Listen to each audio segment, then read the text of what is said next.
can I just say, some comments back, I saw someone in here named Watch Keep. And this person said, locals reached out to me about a week before her death, wanting to expose how abusive he is. Watch Keep, if you are still in here, I would be interested to know more about, like, are you from the area? And what do you mean? So you are still in here. You are welcome to come up to the panel, or you can stay in the comments, but can you elaborate more to us about what you mean?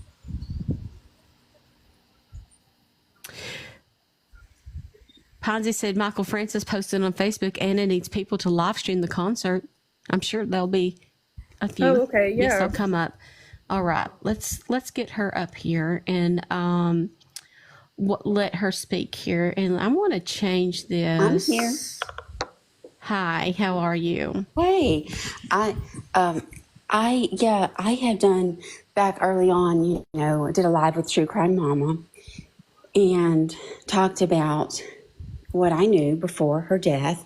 Hold on, I just got my coffee. That's okay. Yeah, I'm in Texas, but I am an abuse survivors advocate, and I've had a blog. I've been doing this since 2011.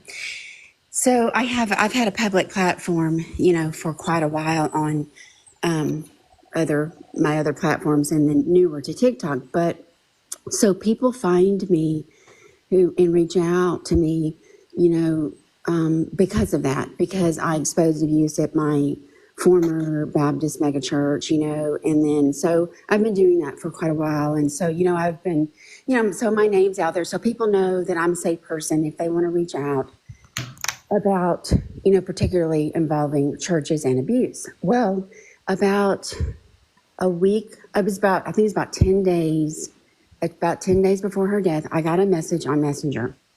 And it was not from someone that I know, but it was from someone local in Myrtle Beach. And I don't want to say his name, but because, I think they asked me to keep them, private. But he is, someone that would be known in the community. But Mica had left, Solid Rock. Mica had left JP and had sought a new church to attend.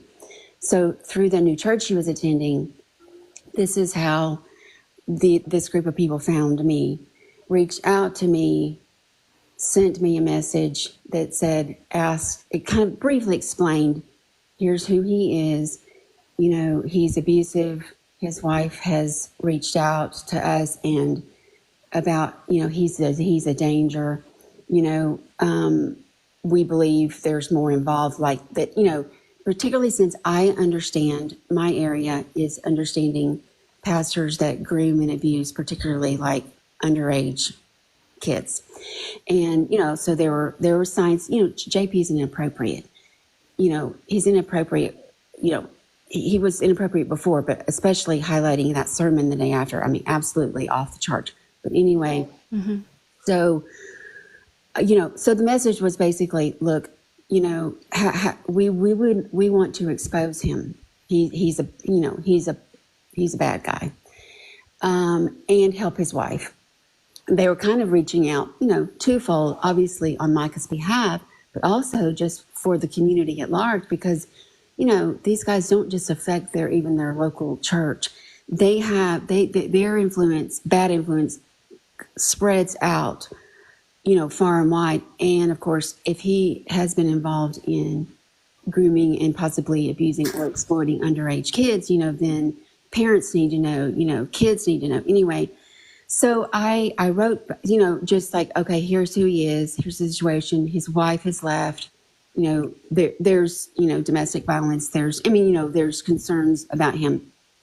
So I wrote back and said, can you just send me whatever you have that I can use? Because, to go forward with something publicly and to write like on my blog or post about, you've got to have some documentation, or you've got to have, I needed, some more information. So I wrote back and said, I'll be glad to help however I can. Could you just, send me whatever you need me to know? that I can go public with. Well, and it still haunts me and just heartbreaking. But the next reply I got was about noon, the day after her death. And it had been actually, I look back at the message, like maybe 12:30 p.m. the Sunday, right after his sermon, letting me know that things had taken a turn drastically for the worst, and that she had passed, and now initially the word was she had been found deceased, like at a near a gas station. That was kind of like the early, words coming. I mean, the story. Not everybody knew exactly what happened yet. Everyone was just, so shocked. And then I started getting information. I'm like, he had just preached the sermon and how, bizarre it was. But so, yeah, that's how I came to, be involved. And of course, at that moment, I thought, absolutely. I mean, knowing what I knew before, and then, 10 days later, she's gone, and then he's acting a fool, worse than a fool, was just horrific. And so, so these people and some of these people, I think they have actually done interviews since then. So they've probably been public out there. But, there are people that, that know. I mean, also this story, like, you've been talking about that he's spinning about all of this, her mental health and everything. I do think he absolutely twisted, and he's controlled the narrative to deflect any blame for, his part in driving her to, the point of desperation or any involvement. But also now my source did tell me and confirmed that he had a PI following her around.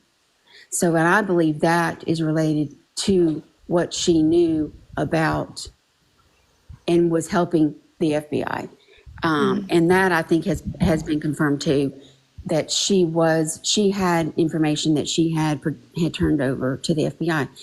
My feeling, based on just from my experience and having a little bit of prior knowledge of JP and Mica, and just in that week before, and how everything came crashing down so horribly, I have wondered. Now, there might be financial. Typically, when you see abusive pastors, if he is involved in any way, any sort of, sex exploitation or anything like that, a lot of times there is financial corruption as well in these churches.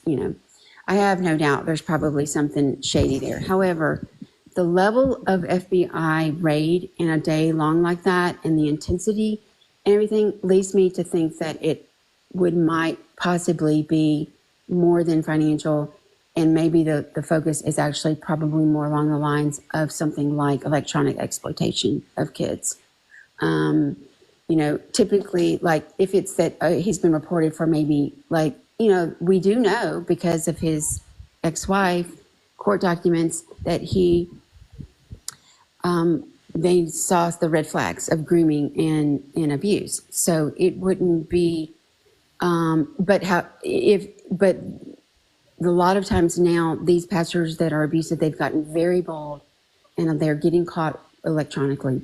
So, I think that there's a very good possibility that that's what, and maybe she found evidence of that too.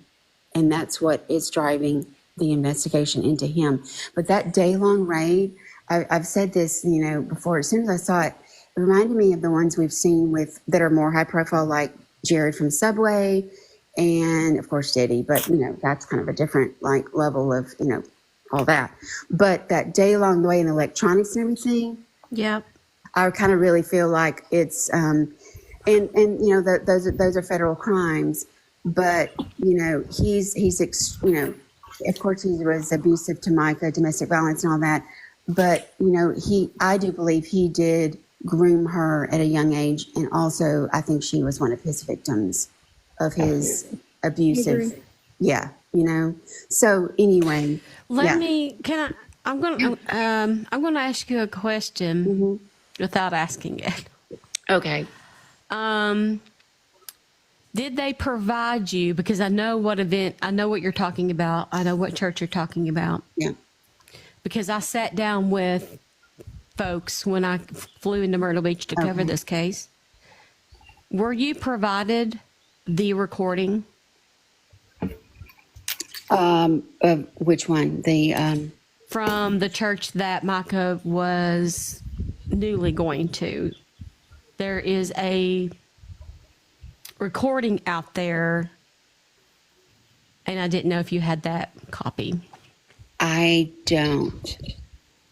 Has that been shared publicly yet? No, it hasn't, but there is one that exists that I know the FBI has a copy of, proving that he is being abusive in that way toward her. And so I am not shocked at all that someone from that church stepped forward. Yeah. Because they have proof, and that's all I can talk about on that, okay? Brittany says, oh, you know what I'm talking about. Okay. Yeah. And, of course, in the aftermath of everything, like within the first few weeks, everything was like, spreading like wildfire. But it was really odd. I had so many messages, but also some very weird, like, messages, and I ended up like taking the phone calls and I'm like, okay, I'll hear anybody out, that maybe I can help, but like I don't mind saying, I'm not gonna say names, but I don't mind saying that because it kind of, I think it shows the level of fear that people do have with like not just JP, but with like that. Not Russell Long, but who was the other guy that owned the property up there nearby? What was his name? That shady lawyer. Oh, Winslow, Tom Winslow. Yes. So, like, people reached out to me, like former employees or women that wanted to leave, and I ended up like taking, to call and communicating. And they sent me documentations, and like I saw it and it was like, okay, there's a lot of shady stuff here, and then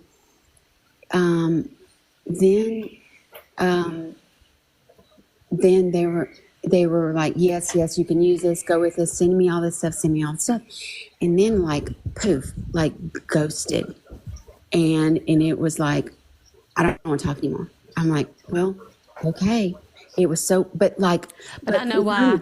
Now we know. Well, I mean, yeah. I mean, like confirming, like the FBI Right. had been the FBI, and they'd been in the offices, and all that and everything. I'm like, okay, well, I get like, please, I don't need to know anything. It's not, if you're killing the FBI, like I don't need to know, but it was weird, things like that. Yeah. I knew about the recording and that situation back in June. I was asked not to repeat about the recording because it was headed to the FBI.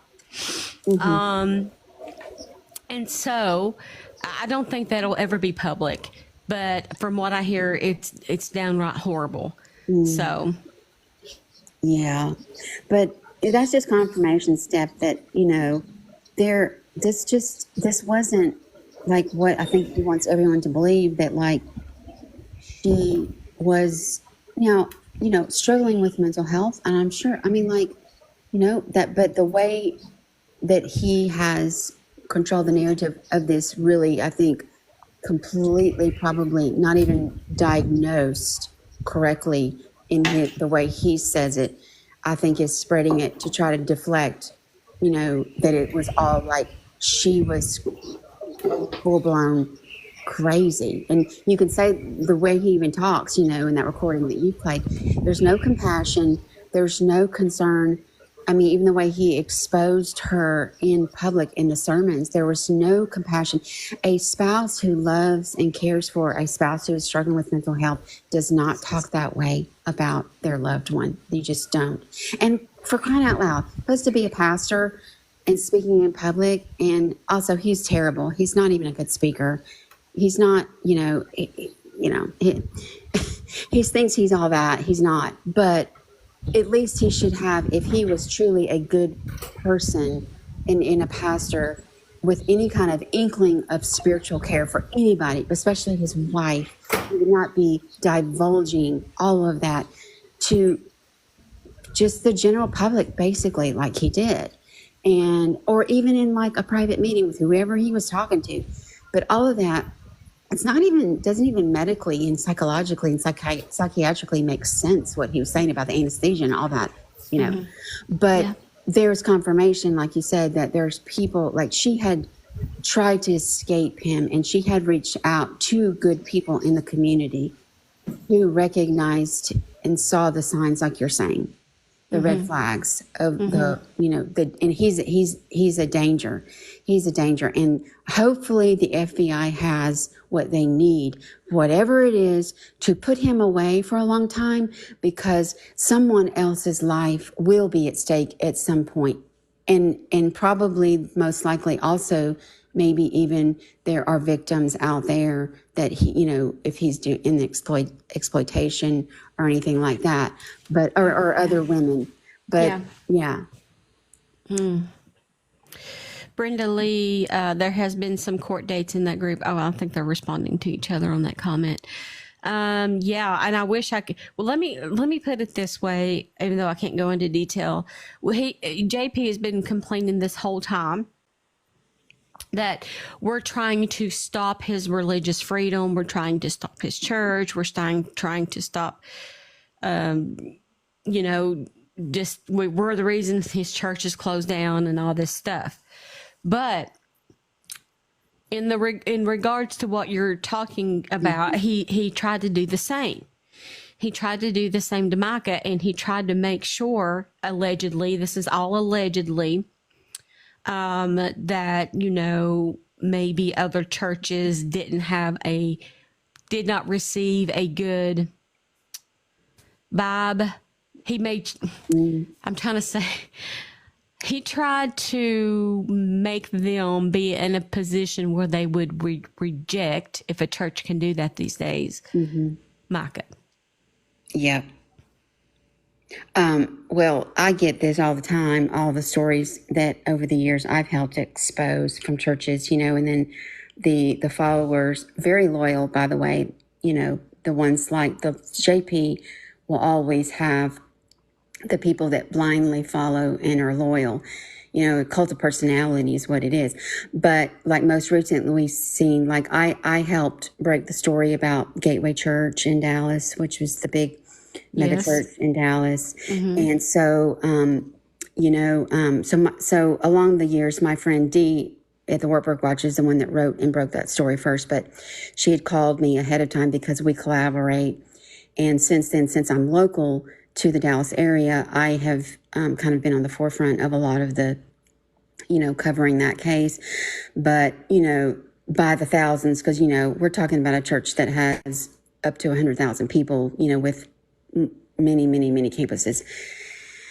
But, you know, they blame the messenger always, and they always blame the victims. Even Cindy, Robert Morris's victim, you know, that finally, after years and decades, you know, was able to finally have a public voice.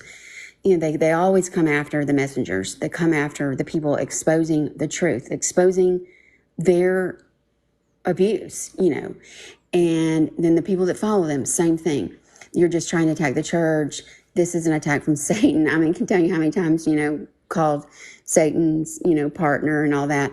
And it reveals more about them than it does, you know, us. Because when you know, and even like with Mica, and, you know, I know what you're saying about like trying to basically poison the well of wherever she would go. That's right. That it was, she's trying to, you know, it's like Satan working through her. And I'm sure probably blaming her mental illness, you know, on, and sometimes, you know, even, you know, you'll see this in a lot of charismatic type pastors, like they want to deny the, like, you know, even maybe, you know, that mental illness, like, oh, that's just Satan attacking. And then they don't really want to find true, you know, help, you know, that no, we're not, these are not just, you know, yes, maybe that, you know, okay, it's not a theological debate, demonic forces, you know, when we're talking about someone with mental health and needing, if they need medication, a good doctor, not just someone from the church, a clergy counselor or something like that, which very, very dangerous. I think that can be, but, the, wanting to shoot down the messenger that's bringing forth the truth. And that is we've seen this movie before, the same script over and over and over. Yep. And that's not going to work with the FBI, that's not going to work. I don't think he'll ever be now. For the level of investigation that they've done, if they got to the point for the raid and spent a whole day, they've got something. Yeah. So I don't think that he's going to be able to have any true platform again in a church or funding. It had already really kind of dwindled down a lot, but, I think his days are definitely numbered. And so he probably will go down, I'm sure, like fighting and casting blame on everybody else but himself, because he is a narcissist. Mm-hmm. And a lot of these pastors like that, just like in the case of, like I was talking about Gateway, Robert Morris, huge, it's malignant narcissism. But interesting, like in that case, as slow as justice is sometimes, I've known about this since July, but the church did reveal this publicly, so I'm not saying anything. But, yeah. And I have helped, Robert Morris is under criminal investigation by the state of Oklahoma for his crimes from the early 80s, which is amazing. And since I was contacted about other information and possibly other victims, I am in touch with the investigators there. We had hoped the investigation had wrapped up, but sometimes they keep it very quiet for a while, kind of like with JP. Yeah. And go ahead and get an indictment first before there's an arrest. That's probably what's going to happen. There'll be an announcement one day in a few weeks or a few months, and it will go on the DOJ press release, and that's how we'll know. And yeah. he'll be taken in. Hopefully, yeah. Hopefully. Yeah, there's very rarely an instance where I can recall, or I don't even know if I've ever heard of the FBI going in someone's home for a raid and finding absolutely nothing. Oh, and taking all that, because they had to have, that was a warrant, and that was like the warrant listed all of the things that they already knew they would need. And mm-hmm. then they just go in and check, let's take it out. Yeah. The best thing JP can do right now is to stop the charade. And I hear he has a federal lawyer, and to be completely honest and open about what he has done and admit what he has done, especially to Mica. Right. And yes, absolutely. And one thing real quick about the lawyer, I saw a post this morning. The Sun News is a local newspaper here, and they just posted an article this morning, front headline, saying that his lawyer is blaming the protesters for the church being shut down. And you can Google it. It's called the Sun News newspaper out of Myrtle Beach. But why would you blame the protesters? We didn't, I'm not a protester, but we didn't make you shut your church down. You can't sit there and blame innocent people for just standing on the sidewalk trying to figure out what happened and get justice. It's not their fault that your church is going under. It is completely your fault. JP made the comment about that after Russell Long made that stupid comment, that the protesters were deterring Christians from seeking the word of God. No, sir, we didn't do that. You kept talking is what happened.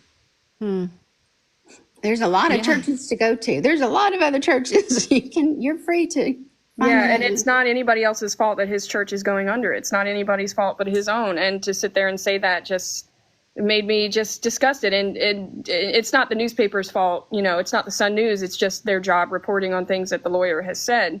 But for his lawyer to sit there and play of JP's that went under, that was his second one. So how was that the protesters' fault that his second church also went under? Seems like there's a common denominator there. Yeah, and that's narcissism is again blaming everybody else for your Exactly. problems. And that's exactly what he did to Mica. He created the narrative that she was crazy, and he started doing that a long time ago. I guarantee you. This is not a new thing that he started with her, because he's known her for so long. Yes. He's gotten her to the point where he wanted everybody to believe, and it's typical. He wanted everybody to believe that she was crazy so that he could get away with unaliving her and that he would not place blame. But honey, it's 2024. We don't play that game. We know exactly what you did. We know exactly what's going on. And, you know, everybody's innocent until proven otherwise. And if he is innocent, then, you know, whatever. But until I know otherwise, in my mind, he's completely guilty. And he is absolutely guilty. So it just irritated my morning. It just ruined my day to just see that come out this morning, that his lawyer is going to sit there and blame everybody else. As a lawyer, you should know better than to not say something like that. That's just, to me, that's inappropriate. I don't agree with that. But I'll step down in a minute because I got to go back to work. But thank you guys for letting me speak this morning. So Thank In you. my Thank opinion, you and for I coming agree- up I agree here. with you, Thank you. Sparkles. If JP didn't physically do it himself, he definitely drove her to that point. So it is, in my mind, 100%, it is his fault. What he put her through, because if she did do it herself, she's seen absolutely no other way out, because every Christian knows that is the ultimate sin. And that is the very last option anybody would take. Folks, we have 45,000 likes. Let's see if we can get to 75,000. I know you guys can do it. We have 339 souls in the room. And I just made a new little live go. It's a little November. And it's a little bear sleeping on some leaves. And he's so cute. I, for one, cannot believe we're this close to Christmas. What are we, 6 weeks? Holy cannoli. I haven't bought the first thing because I don't have anywhere to put it. We're in the middle of moving. Uh-oh. El Cousin, just hit your mic. Where it's crossed out, just hit your mic and it should unmute it. There we go. Okay, thank you. I have not heard. What I'm interested to find out is like the sequence of events. I mean, we've seen some online, but like, was her car in the park, and what other cars were in the park? And like, what, just the sequence of events, like what's JP saying he wasn't in town or whatever, but has his truck or his person been tracked somewhere? I haven't heard, like, that's confusing to me. Like the sequence of events of her unaliving, I don't think that has come out, or I haven't seen it. Didn't Robbie do like a full timeline of like the day? There was, I've seen that somewhere, but I can't remember what creator done it. I want to say it